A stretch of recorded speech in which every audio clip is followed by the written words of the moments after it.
दोस्तों, आज की कहानी को पूरा जरूर सुनिएगा। कहानी के अंत में हम आपको उस कानून के बारे में बताएंगे जो बुजुर्गों को उनके अधिकार और सुरक्षा प्रदान करता है। ये कहानी है कौशल्या देवी और उनके पति नारायण जी की, जिनके जीवन में उनके दो बेटे अजय और विजय ने संपत्ति के लालच में ऐसा विष खोला कि एक परिवार की डोर हमेशा के लिए टूट गई। पहाड़ों में बसी एक शांत और छोटी सी गांव के अंतिम छोर पर नारायण जी का पुश्तैनी घर खड़ा था, जिसके पिछवाड़े वर्षों से खड़ा वो पुराना अमरूद का पेड़ अब उनके जीवन का आईना बन चुका था, खुशी और पीड़ा दोनों का प्रतीक। 60 पार कर चुकी कौशल्या जी उस धूप वाली दोपहर में आंगन की पुरानी चारपाई पर बैठी अमरूदों से लदे पेड़ को वैरागी भरी नजरों से निहार रही थी और मन ही मन सोच रही थी कि ये पेड़ भी ठीक उनकी जिंदगी जैसा है। साल में 2 बार जब फलों से लग जाता है तो सबकी नजरें उस पर टिक जाती हैं। उसकी पूरी देखभाल होती है, छांव ली जाती है, पर फल खत्म होते ही वो 6 महीने तक वीरान पड़ा रहता है। कोई पूछता नहीं, यहाँ तक कि उसकी ओर देखता तक नहीं। ठीक वैसे ही उनकी जिंदगी भी हो गई है। फसल कटकर घर आती है, अनाज और पैसे घर में होते हैं। घर संपन्न हो जाता है तो बेटों को हमारी याद आ जाती है और तभी बेटों को पैसों की जरूरत पड़ती है। विजय पिछले साल बाइक के नाम पर सारी बचत ले गया। अजय व्यापार के बहाने हर बार पैसे निकलवा लेता है, फिर साल भर माँ बाप की सुध भी नहीं लेता। ये सोचते सोचते उनकी आंखें नम हो गईं। सीने में असहनीय टीस उठी। तभी घर के मुख्य द्वार पर किसी के आने की आहट हुई। नारायण जी सांध्य भ्रमण से लौट आए थे। सूरज डूबने के बाद की हल्की ठंडक उनके कुर्ते पर चिपकी हुई थी और चेहरे पर गहन चिंता की रेखाएं उभर आई थीं। आंखों के नीचे काले घेरे, होंठ कसे हुए, कंधे झुके हुए, सारा शरीर चीख चीख कर बता रहा था कि आज की शाम की सैर ने मन को शांत करने के बजाय और उलझा दिया है। कौशल्या जी ने आवाज सुनते ही रसोई की ओर दौड़ लगाई। कितने भी तो क्यों न हो, पति का स्वागत और सेवा उनका पहला धर्म था। शादी के पहले दिन से चली आ रही परंपरा जिसे उन्होंने कभी नहीं तोड़ा। उन्होंने ताजे लाल गुलाबी अमरूद निकाले, छीले, मिक्सी में डाले और 2 मिनट में गाढ़ा जूस तैयार कर गिलास में उड़ेल दिया। ऊपर से पुदीने की 2 पत्तियां सजाकर वे बाहर आईं। नारायण जी दीवान पर सर टिकाकर बैठे हुए थे, आंखें बंद और सांसें भारी थीं। कौशल्या जी ने झुककर उनके सिर पर प्यार से हाथ फेरा। वही हाथ जो कभी बच्चों के बालों में कंघी किया करता था, अब पति के सफेद होते बालों में उलझ रहा था। वो धीरे से बोली, क्या बात है जी, आज फिर किस चिंता में डूबे हैं? डॉक्टर साहब ने साफ कहा था खुश रहा करो, ब्लड प्रेशर बढ़ जाएगा, फिर भी आप मानते ही नहीं।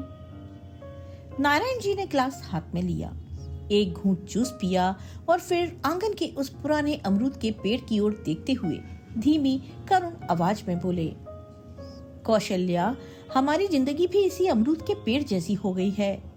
साल भर फल लगते हैं, पनपते हैं, हम सींचते हैं, खाद देते हैं, कीड़ों से बचाते हैं, और जब पक जाए तो लोग आते हैं, तोड़ते हैं, निचोड़ते हैं, जूस बना लेते हैं और छिलके फेंक देते हैं।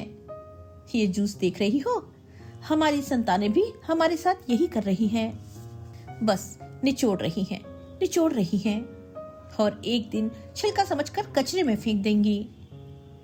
बात 100% सच्ची थी।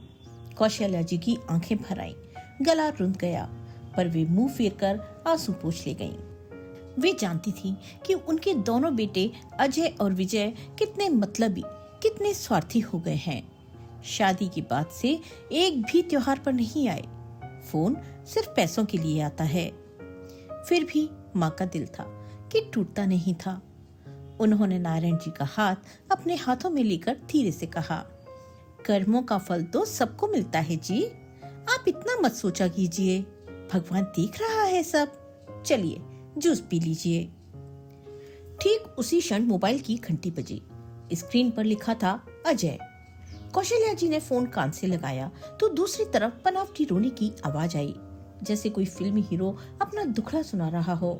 माँ, माँ, सब बर्बाद हो गया, बिजनेस में भयानक नुकसान हो गया है। 50,000 रुपए आज ही चाहिए, नहीं तो सब खत्म हो जाएगा, मैं कंगाल हो जाऊंगा। अजय बोलता जा रहा था। अरे बेटा, बात तो बताओ, आखिर हुआ क्या है? कौशल्या जी ने पूछा तो अजय बीच में ही बोल उठा। प्लीज माँ, पापा को बोलो रुपए भेज दें, और हाँ, आज ही डलवा दो, मैं बाद में आपको सब बता दूंगा, कहकर उसने फोन रख दिया। कौशल्या जी का दिल ममता से भर गया। पुत्र मोह में उनका सारा विवेक लुप्त हो गया। वे तुरंत नारायण जी की ओर मुड़ी और हाथ जोड़कर बोली, सुनिए ना, अजय बहुत रो रहा है, कह रहा है बड़ा नुकसान हो गया, आज ही 50,000 रुपए चाहिए। आप बैंक जाकर डलवा दीजिए ना, बाद में पूछ लेंगे क्या हुआ है, अभी तो बच्चा बहुत परेशान है। नारायण जी ने पत्नी की ओर देखा। उन आंखों में ममता की चमक थी, वही चमक जो कभी उनके अपने बचपन में उनकी माँ की आंखों में होती थी। वो मन ही मन मुस्कुराए। इसे कहते हैं माँ की ममता, सब जानते हुए भी अंधी हो जाती है। उन्होंने एक गहरी सांस ली, जूस का गिलास मेज पर रखा, बिना एक शब्द कहे उठे, बैग से बैंक की पासबुक और मोबाइल निकाला और चप्पलों की खटखट करते हुए बाहर निकल गए। आधे घंटे बाद लौटे तो उनके चेहरे पर वही थकी हुई उदासी थी, पर आंखों में एक अजीब सी शांति थी। उन्होंने कौशल्या जी को धीरे से कहा, 50,000 डाल दिए, खाते में पहुंच गए होंगे। कौशल्या जी ने राहत की सांस ली। वो हाथ जोड़कर बोली, धन्यवाद जी, बच्चे हैं हमारे अलावा कौन है उनका? नारायण जी चारपाई पर लेटते हुए बस इतना बोले, अब सोने दो कौशल्या, ये अमरूद का पेड़ अभी जवान है, अभी और निचुड़ा जाएगा। और फिर आंखें बंद कर ली। बाहर अमरूद के पेड़ पर हवा के झोंके से कुछ पत्तियां टूटकर गिर रही थीं, बिल्कुल वैसी ही जैसे उनके जीवन के टुकड़े एक एक करके बिखर रहे थे। ठीक 1 महीने बाद का वो दिन था जब छोटा बेटा विजय का फोन आया। सुबह का वक्त था, नारायण जी चाय पी रहे थे कि फोन की घंटी बजी। दूसरी तरफ से विजय की रोती हुई आवाज आई, पापा पापा, मेरा जय छत से गिर गया, सिर फट गया है, खून बहुत बह रहा है, डॉक्टर ने कहा है तुरंत ऑपरेशन करना पड़ेगा, नहीं तो। उसकी आवाज में कंपकपी थी। 30,000 रुपए अभी चाहिए पापा, अभी। नारायण जी का हाथ छिटक गया। चाय का प्याला मेज पर रखते हुए उनकी आंखों के आगे पिछले कई सालों की तस्वीरें घूम गईं।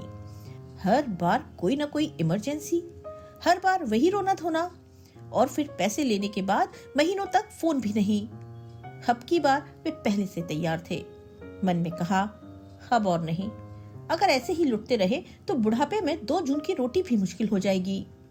उन्होंने गहरी सांस ली और बड़े बेटे अजय को फोन लगाया। अजय, जो 50,000 रुपए तुमने पिछले महीने लिए थे ना, वो वापस कर दो। विजय का बेटा अस्पताल में है, उसे जरूरत है। दूसरी तरफ 2 सेकंड का सन्नाटा, फिर अजय का लहजा अचानक कांटे सरीखा हो गया।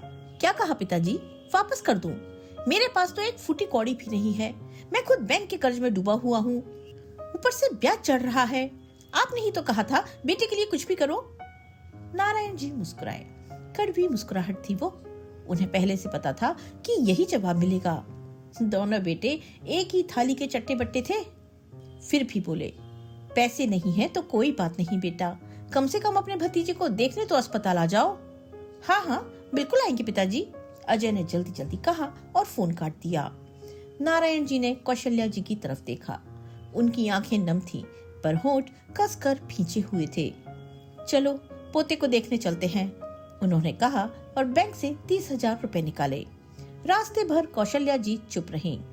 बस कभी कभी रुमाल से आंखें पोंछती। अस्पताल पहुंचे तो विजय गेट पर ही खड़ा था। चेहरे पर घबराहट थी, पर जैसे ही माँ बाप को देखा सबसे पहले मुंह से निकला, पैसे लाए ना पापा? नारायण जी का दिल एक बार फिर धस गया।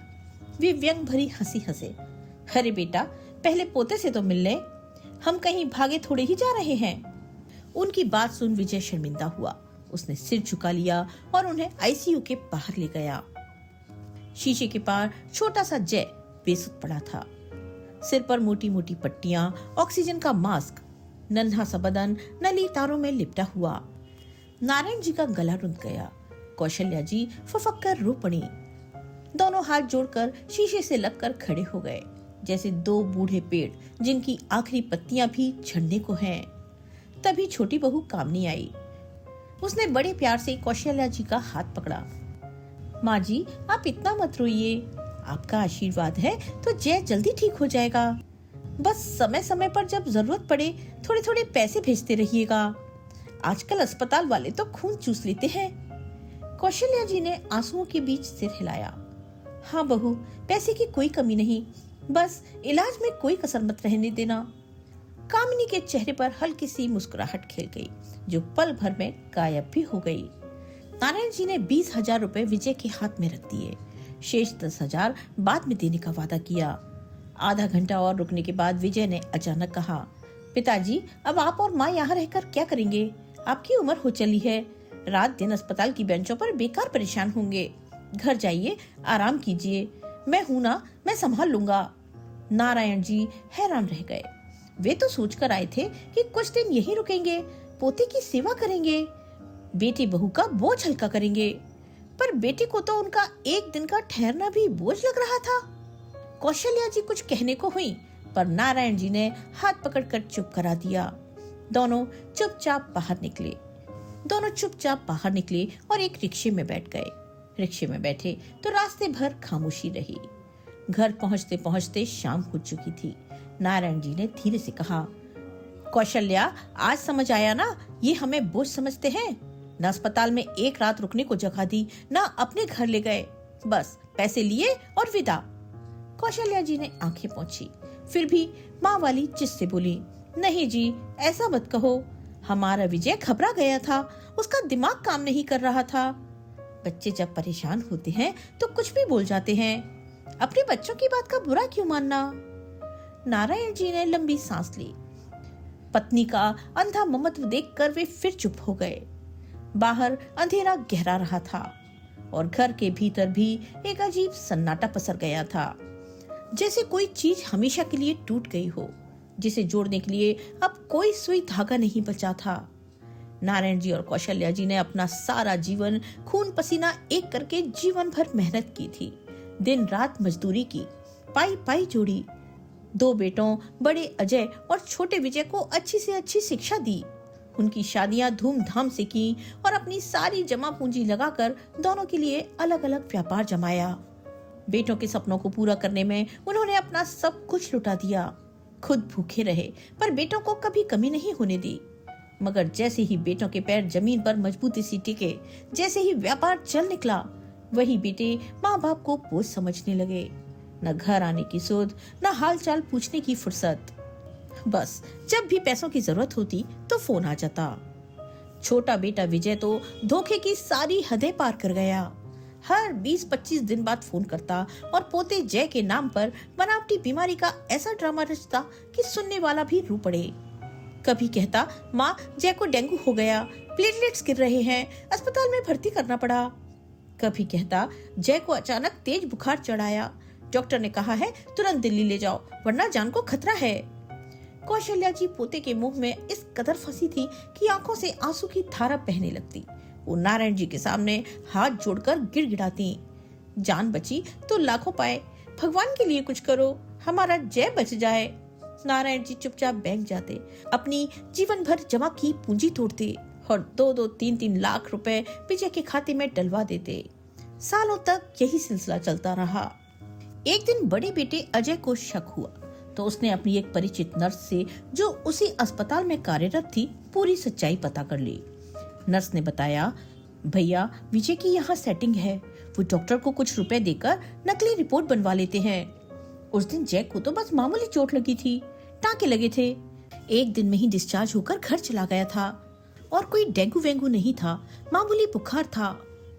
अजय ने सारे प्रूफ अपने पास रखे और एक दिन माँ बाप के सामने सब खोल कर रख दिया।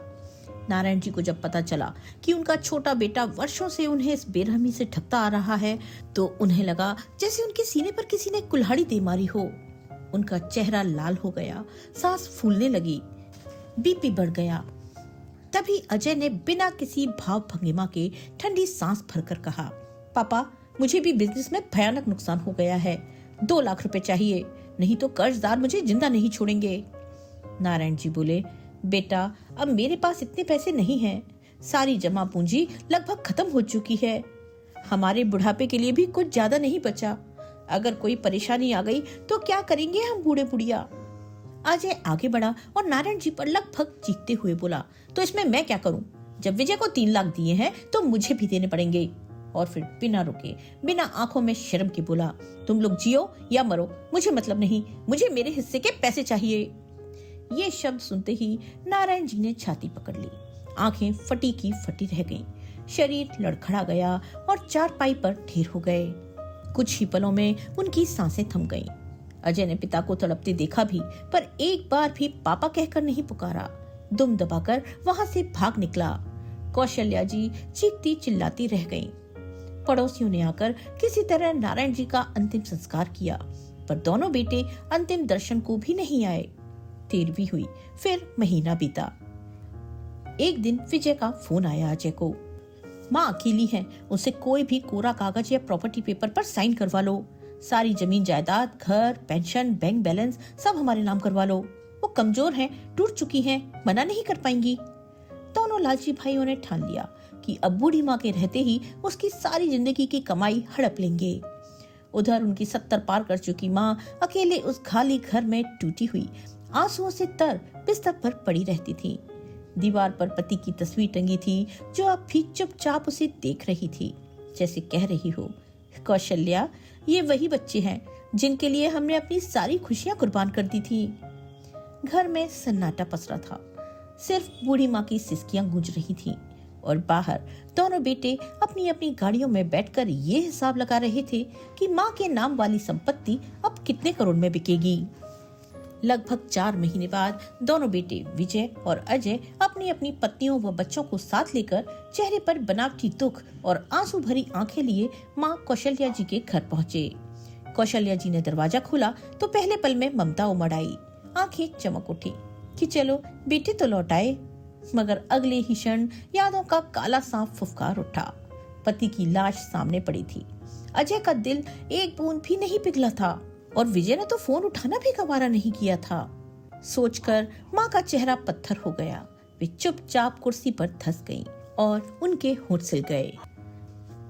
विजय ने सबसे पहले मधुर स्वर में बात शुरू की, माँ आप अब अकेली क्या करेंगी? हमारे साथ चलिए, हम आपकी खूब सेवा करेंगे, किसी चीज की कमी नहीं होने देंगे। पत्नियां भी सहमति में सिर हिलाने लगीं।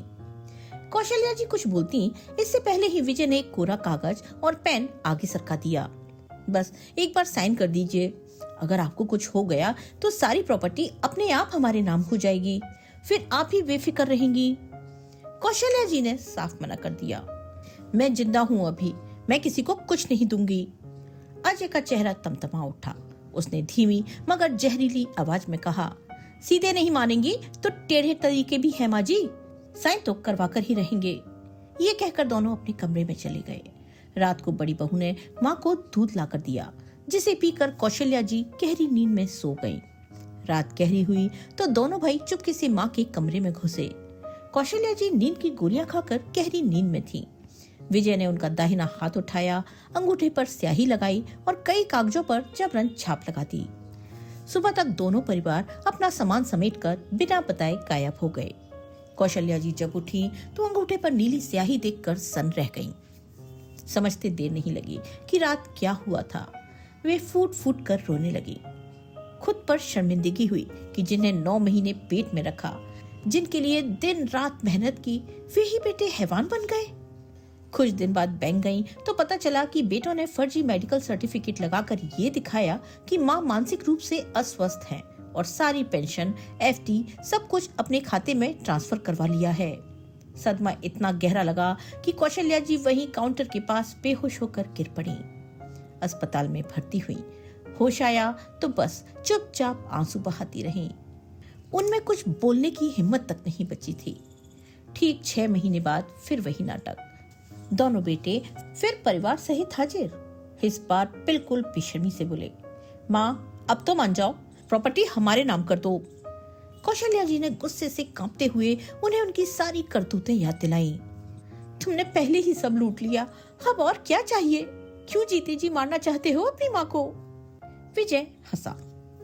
कल मरने वाली हो तो आज ही मर जाओ, पर कम से कम कागज पर साइन तो कर दो। जब माँ ने चाबी नहीं दी तो अजय ने झपट्टा मारकर चाबी छीन ली, अलमारी खोली, सारे मूल दस्तावेज निकाले। दोनों ने मिलकर बूढ़ी माँ का हाथ पकड़ा, जबरन अंगूठे पर स्याही लगाई और एक एक कर सारे कागजों पर छाप लगवा ली। रात के घोर अंधेरे में कौशल्या जी को बाल पकड़कर घसीटते हुए घर के अंदर फेंक दिया और वहां से भाग निकले, ताकि पड़ोसियों को कानों कान खबर तक न हो। फटी साड़ी, बिखरे सफेद बाल, कांपता बूढ़ा जिस्म लिए 60 साल की कौशल्या जी रात भर वहीं पड़ी रहीं और छत की ओर देखती रहीं, मानो पूछ रही हो कि जिन्हें मैंने जन्म दिया उन्होंने मुझे जीते जी क्यों मार डाला। सुबह हुई तो दूध वाला आवाज लगाने लगा, पर अंदर से कोई नहीं आया। कई बार पुकारने पर भी कोई आवाज नहीं। तभी उनके पड़ोस का लड़का राजू, जो विजय का बचपन का दोस्त था, घर के बाहर से गुजर रहा था। उसने देखा कि दरवाजा तो खुला हुआ है, पर अंदर से कोई आवाज क्यों नहीं आ रही। उसे चिंता हुई तो उसने जोर जोर से पुकारा, कौशल्या चाची, चाची। कोई जवाब न मिला तो वो अंदर घुसा। देखते ही उसकी चीख निकल गई, अरे कौशल्या चाची यहाँ बेहोश पड़ी हैं। आवाज सुनते ही पूरा मोहल्ला दौड़ा चला आया। कोई पानी का छींटा मार रहा था, कोई पंखा चल रहा था, कोई चिल्ला रहा था कि एम्बुलेंस बुलाओ। आनन फानन में सरकारी अस्पताल की एम्बुलेंस आई और कौशल्या जी को उठाकर ले गई। कई दिन तक वे कोमा में रहीं। न डॉक्टर कुछ बता पा रहे थे, न परिवार का कोई पता था। उसी दौरान राजू ने अस्पताल का एक छोटा सा वीडियो बना लिया। कौशल्या जी बेड पर पड़ी हैं, ऑक्सीजन मास्क लगा है, मॉनिटर की बीप बीप की आवाज आ रही है। उसने सोचा विजय को खबर करनी चाहिए और वीडियो विजय को भेज दिया। विजय ने वीडियो देखा तो उसका दिल बैठ गया। माँ को उस हालत में देखकर उसे सचमुच लगा कि अब बस सब खत्म। उसने वही वीडियो अपने बड़े भाई अजय को फॉरवर्ड कर दिया। अजय ने देखा तो पहले तो वो चौंका, फिर होठों पर एक ठंडी मुस्कान आ गई। उसने मन ही मन कहा, अब तो माँ से हमेशा के लिए पीछा छूटा। दोनों भाइयों ने एक दूसरे को फोन किया और बिना एक आंसू बहाए, बिना एक बार अस्पताल गए, घर बेचने की सारी कागजी कार्रवाई पूरी कर ली। 3 महीने में ही नया मालिक घर में घुस आया। पुताई पलस्तर शुरू हो गया। 3 महीने बाद एक सुबह कौशल्या जी की आंख खुली। धीरे धीरे वे ठीक हुई। जब अस्पताल से छुट्टी मिली तो वे टैक्सी लेकर अपने पुराने पते पर पहुंची। गेट पर ताला था, दीवारें नई रंगी हुई थीं, दरवाजे पर नया नेम प्लेट लगा था और नया मालिक बाहर खड़ा था। उसने बड़े अदब से कहा, आंटी जी, आपका घर तो आपके बेटों ने 3 महीने पहले बेच दिया था। हमने सोचा शायद आप गुजर गई होंगी। आपका सामान हमने एक कोने में समेट कर रख दिया है। आपके बेटे लेने ही नहीं आए। ये सुनकर कौशल्या जी के पैरों तले जमीन खिसक गई। वे समझ गईं कि उनके अपने बेटों ने उन्हें मरने के लिए छोड़ दिया था और उनका अपना पुश्तैनी घर, जिसे उन्होंने और उनके पति ने इतने प्यार से बनाया था, उनसे छीन लिया था। उन्होंने चुपचाप अपना सूटकेस उठाया। उसमें 2 साड़ियां, एक स्वेटर और पति की इकलौती फोटो डाली। बाकी सामान वहीं छोड़ दिया और बिना एक शब्द बोले, बिना एक आंसू बहाए वहां से चल दी। शाम ढलते ढलते वे शहर के बड़े मंदिर के पास पहुंची। वहां भंडारा चल रहा था, पूरी, सब्जी और खीर। कौशल्या जी भी लाइन में लग गई। इतने दिन बाद पेट में कुछ गया तो लगा कि जिंदा है। दूसरा कौर आंखें बंद करके खाया तो पति का चेहरा याद आ गया। तीसरा कौर खाते खाते आंखों से आंसू टपकने लगे, पर किसी ने ध्यान नहीं दिया। ध्यान जाता भी क्यों, वो तो भीड़ में खड़ी एक बूढ़ी औरत थी बस। उसी भीड़ में शेखर की 17 साल की बेटी गीता खड़ी थी। उसने देखा कि एक बूढ़ी महिला बड़े चाव से खा रही है। उनकी सूनी आंखें देख उसका मन भर आया। उसे रात भर नींद नहीं आई। उसकी आंखों के सामने बार बार वही चेहरा आता रहा। सफेद बाल, झुर्रियों भरा चेहरा, पर आंखों में कुछ ऐसा था जो माँ जैसा लग रहा था। अगली सुबह गीता कॉलेज जाने से पहले मंदिर के पास गई। उसे लगा कि शायद वो अम्मा यही मिल जाए। आसपास पूछने पर पता लगा कि मंदिर के पीछे एक पुराना टूटा फूटा सा घर है, जहाँ कई निराश्रित रहते हैं। गीता ने अंदर झांक कर देखा। अंदर कौशल्या जी बुखार से तप रही थीं। गीता ने उन्हें देखा और बोली, ये क्या हाल बना रखा है अम्मा जी, लेटिए जरा। फिर अपना टिफिन खोलकर दाल चावल खिलाया, दवा दी, पानी पिलाया। कौशल्या जी ने सब कुछ चुपचाप खा लिया। गीता की प्यार भरी लहजे ने उनके सूने मन में कहीं एक छोटी सी रोशनी जला दी। दूसरे दिन गीता फिर आई। पूछा, आपका नाम क्या है? कौशल्या जी ने पहले तो सिर्फ आंसू पोंछकर चुप रहना चाहा, लेकिन गीता के बार बार पूछने पर उनका दिल आखिर टूट ही गया और वो उन यादों को बाहर निकालने लगी जिन पर सालों की धूल जमा थी। उन्होंने बताया कि कैसे उन्होंने 2 बेटों को पढ़ाने के लिए रात भर सिलाई की, कैसे अपने पति के साथ घर और बच्चों दोनों को संभाला और कैसे वही बेटे बड़े होने पर उन्हें बोझ समझने लगे। फिर उन्होंने वो कड़वा सच बताया, कैसे दोनों बेटों ने मिलकर उन्हें घर से निकालने की योजना बनाई, कैसे उन्हें अस्पताल में मरने के लिए छोड़ दिया गया और कैसे उनकी सालों की जमा पूंजी और घर सब हड़प लिए गए। ये कहते कहते उनकी आवाज फटने लगी, कंधे कांपने लगे और आंखों में दर्द की झील उमड़ पड़ी। गीता ये सब सुनकर सन्न रह गई। उसके आंसू चुपचाप उसके गालों पर बहते रहे। उसने धीरे से फोन निकालकर पूरी बात रिकॉर्ड कर ली थी, क्योंकि उसे भीतर ही भीतर एहसास हो चुका था कि ये कहानी सिर्फ दर्द की नहीं बल्कि एक बड़े अन्याय की गवाही है। शाम को घर पहुंचकर गीता सीधे अपने पापा के पास गई और बिना कुछ कहे फोन उनके हाथ में थमा दिया। वीडियो खत्म होते ही शेखर जैसे पत्थर हो गए। उनकी सांस अटक गई और आंखें फैल गईं। गीता, ये तो मेरी मैम है, मेरी पुरानी ट्यूशन टीचर कौशल्या मैडम। 20 साल पहले जब शेखर एक गरीब लड़का था, तब कौशल्या जी ने बिना 1 रुपया लिए उसे पढ़ाया था। उनकी डांट, उनकी सख्ती, उनकी मेहनत, उसी की बदौलत आज वो शहर के बड़े व्यवसायी थे। अपराध बोध से उनका सिर झुक गया। वे उठे और बोले, चलो अभी चलते हैं। दोनों उसी समय कौशल्या जी की झोपड़ी में पहुंचे, जहां वो टूटी फूटी चारपाई पर बैठे अपने पति की पुरानी तस्वीर सहला रही थी। शेखर उनके पैरों पर झुक गए और रोकर बोले, मैम, आपने मुझे इंसान बनाया था, आज मैं आपको आपका हक और सम्मान लौटाने आया हूँ। कौशल्या जी चौंकी, फिर पहचानते ही उनकी आंखें छलक उठी। गीता ने उनका हाथ पकड़कर कहा, अब आप मेरी दादी हैं, हमारे साथ चलिए। लाख मना करने के बावजूद गीता उन्हें गाड़ी में बिठाकर घर ले आई। वहाँ हर किसी ने उन्हें प्यार से अपनाया। शेखर की पत्नी ने गले लगाया, बड़े बेटे बहू ने पैर छुए और गीता ने अपना कमरा खाली कर दिया। सालों बाद कौशल्या जी को पहली बार नरम बिस्तर, गरम कंबल और सम्मान मिला। धीरे धीरे वे इस घर की धड़कन बन गई। शेखर हर शाम उनके पैर दबाता। गीता दादी दादी कहते नहीं थकती और घर में जैसे सुकून की हवा बहने लगी। लेकिन गीता के दिल में एक आग थी, अन्याय की आग। उसने दादी का हाथ पकड़कर कहा, दादी, अब हम चुप नहीं बैठेंगे। अजय चाचा और विजय चाचा ने जो किया वो अपराध है, हम उन पर केस करेंगे।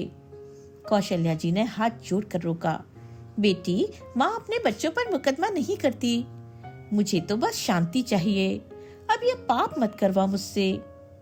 पर गीता ने दादी का सिर सहलाते हुए कहा, अत्याचार सह लेना भी पाप होता है दादी, और हम ये पाप नहीं करेंगे। अगर आपने आज ये कदम नहीं उठाया तो न जाने कितने और माँ बाप को इस तरह का अत्याचार सहना होगा। किसी को तो पहल करनी ही होगी दादी। कौशल्या जी के पास अब कोई दलील नहीं थी। उन्होंने चुपचाप हाँ में सर हिला दिया और अगले ही हफ्ते शहर के तेज वकील शरद मेहरा को ये केस दे दिया गया। दोनों बेटों के पास नोटिस पहुंचा और नोटिस पहुंचते ही दोनों बेटों की हालत बिगड़ने लगी। Blood pressure, stroke, heart attack, पर कानून का पहिया चलता रहा। कोर्ट में दोनों भाइयों को व्हीलचेयर पर लाया गया। जब गीता का रिकॉर्ड किया वीडियो चला और कौशल्या जी की सिसकियां पूरे कोर्ट में गूंजी, पूरा हॉल कांप उठा। जज के चेहरे पर क्रोध उभर आया। सबूतों, व्हाट्सएप चैट, बैंक ट्रांजैक्शन, खामनी का आज घर साफ हो गया वाला स्टेटस के सामने अजय विजय की सारी दलीलें ढेर हो गईं। जज साहब ने धारा 307, 420, 506 और सीनियर सिटीजन्स एक्ट के तहत 3-3 साल की सजा, 5-5 लाख जुर्माना और हड़पी गई संपत्ति वापस करने का आदेश सुना दिया। दोनों बेटे रो रो कर माँ से माफी मांगते रहे, मगर कौशल्या जी का दिल अब तक पत्थर हो चुका था। वे बोली, मेरे लिए तो ये लोग मेरे पति के साथ ही मर चुके थे, आज बस कागज पर लिख दिया गया है। अदालत तालियों से गूंज उठी। 3 साल बाद जब दोनों बेटे जेल से निकले, उनका सब कुछ खत्म हो चुका था। कारोबार नीलाम, रिश्ते टूटे और समाज में बदनामी। वहीं कौशल्या जी शेखर के विशाल घर में खुशहाल जीवन जी रही थीं। शेखर हर बड़े फैसले में उनकी सलाह लेते। गीता उनकी परछाई बनी रहती। उन्हें अब सिर्फ घर नहीं मिला था, उन्हें अपना खोया सम्मान और एक असली परिवार मिला था। शाम को अमरूद के पेड़ के नीचे बैठकर वे मुस्कुराती और कहती, बेटी, रिश्ता खून से नहीं दिल से बनता है, और कर्म का घड़ा जब भरता है तो किसी को नहीं छोड़ता, न बेटे को न माँ को। यही इस कहानी का सबसे बड़ा सबक है। पुत्र मोह माता पिता को कितना भारी पड़ता है। धन का लोभ परिवार को कैसे निस्त नाबूद कर देता है, और सच्चा साथ आखिरकार स्नेह और सम्मान से ही मिलता है, खून से नहीं, क्योंकि अंत में कर्म का फल सबको मिलता है, धीरे ही सही लेकिन जरूर। दोस्तों, अगर कौशल्या जी आज जीवित होती तो उन्हें कोर्ट के चक्कर काटने की जरूरत ही नहीं थी। बस एसडीएम ऑफिस में एक आवेदन देती, 4-5 महीने में सारी संपत्ति, मासिक पेंशन, बेटे बहू को सजा, सब मिल जाता। और सबसे बड़ी बात, कानून माँ के पक्ष में इतना मजबूत है कि 90% केस में बेटे बहू हार मानकर सुलह कर लेते हैं। यही कानून आज लाखों माता पिता को बचा रहा है। बस एक कदम उठाने की हिम्मत चाहिए और एक सही वकील या एनजीओ की मदद। ये कानून है वरिष्ठ नागरिक एवं माता पिता भरण पोषण तथा कल्याण अधिनियम 2007। ये कानून विशेष रूप से माता पिता और 60 साल से ऊपर के बुजुर्गों के लिए बना है। आइए जानते हैं कि इस कानून के तहत बेटे बेटी और बहू दामाद क्या क्या करने को बाध्य हैं। बुजुर्ग माता पिता की भोजन, कपड़ा, रहन सहन, चिकित्सा, सम्मानजनक जीवन की जिम्मेदारी संतान और पोते पोतियों पर है। अगर संतान माता पिता को घर से निकाल दे, मारपीट करे, गाली गलौज करे, मानसिक प्रताड़ना दे या संपत्ति पर जबरन कब्जा कर ले तो ये अपराध है। बुजुर्गों को त्याग देना भी अपराध है। इसमें 3 महीने तक की जेल और जुर्माना भी लगता है। दोस्तों, उम्मीद है आपको आज की ये कहानी और जानकारी पसंद आई होगी। अपने विचार लाइक और कमेंट करके जरूर बताएं। अगर आप हमारे चैनल पर पहली बार आए हैं तो चैनल को सब्सक्राइब करना बिल्कुल न भूलें। मिलते हैं एक नई कहानी के साथ। तब तक के लिए स्वस्थ रहिए, मस्त रहिए और अपने अपनों का ख्याल रखिए। आपका बहुत बहुत धन्यवाद।